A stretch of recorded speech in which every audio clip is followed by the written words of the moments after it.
Stefan Hajkowicz, welcome to Business Spectator for a start. Thank you very much. Now, in your session, I was going to ask you a question, but ran out of time. And yes. I suppose the question would have been, it's very interesting, we talked about the ageing of the population, or you did, and the pressures that that's putting on health budgets and so on.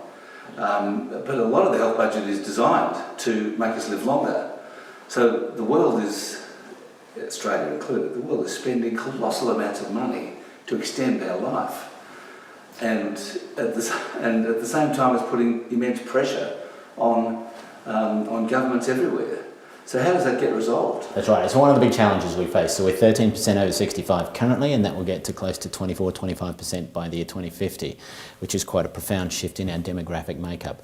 But we're also living longer as we have technologies such as regenerative medicine, which is able to extend human life. And I think we are moving into a future where human life moves into the hundreds because of medical breakthroughs, that it does create these dilemmas, one of which is a retirement savings gap, which is in the vicinity of about $1 trillion for Australia in terms of our shortfall for a comfortable retirement, if you project us all. You mean that our current retirement pool is 1.5 trillion? Yeah. Are you saying to have a comfortable retirement, we need another 1 trillion. That's right.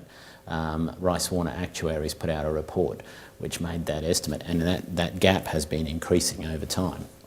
And as that's so we're falling behind. We are falling behind, and it means that we are likely to see retirement get pushed back later in life because of productivity issues for the Australian workforce. The more of us who are in retirement means a smaller workforce kind of making the goods the economy needs. Therefore, I think we see retirement pushed back later in life. It may not even exist as a concept into the future. We're likely to see what I think are called tapered retirement models, where you don't just stop when you're 55 or 60, but you scale back and change your duties into maybe more of a mentorship role or something else. When we wrote our report, Our Future World, about the ageing population, we started out by saying the ageing population is an asset, because we think that's where the focus needs to go in terms of unlocking this potentially productive part of the Australian economy. Finding the right models to make it work is the crucial bit for ensuring productivity growth. We don't want a future where we're all kind of working to the bone up until the time we die. We want the right sort of models that work well. The thing about the retirement savings, and the gap that you talk about, right, is that although we look at it as a pool, and you talk about it as a pool, that it's $1 trillion short. Yeah. It's actually a whole series of individual situations. Right. It's your retirement. Yeah. Have you got enough for retirement? Yeah.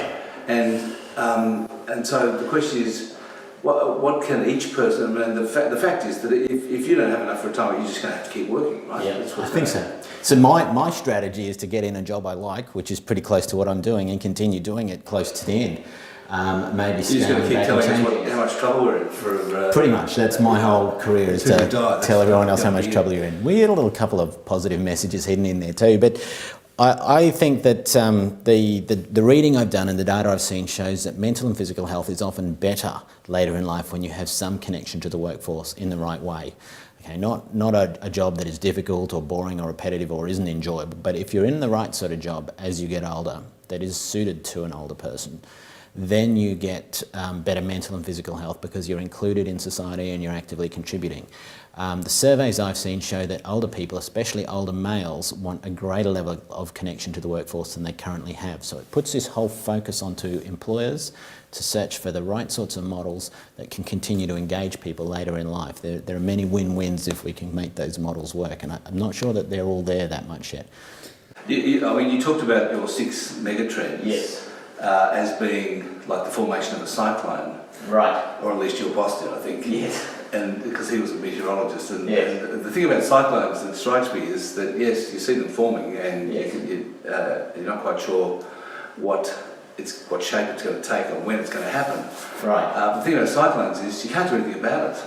Like, it's going to be what it is. That's right, and I see global change being very much like that. The ageing population, the rise of wealth in Asia, the changes in global commodity markets, biodiversity, resource scarcity, these things are coming, and we can't totally change them, but we can adapt and shift. So I think the analogy is a powerful one. My one is, imagine, we're here at the Whitsundays, and imagine a yacht sailing across the passage, and it's been blown along by these incredibly strong commodity prices that we've had over the last decade. So the yacht is analogous to the Australian economy. However, those strong winds of commodity prices have become a gentle breeze, or gentler to what they were.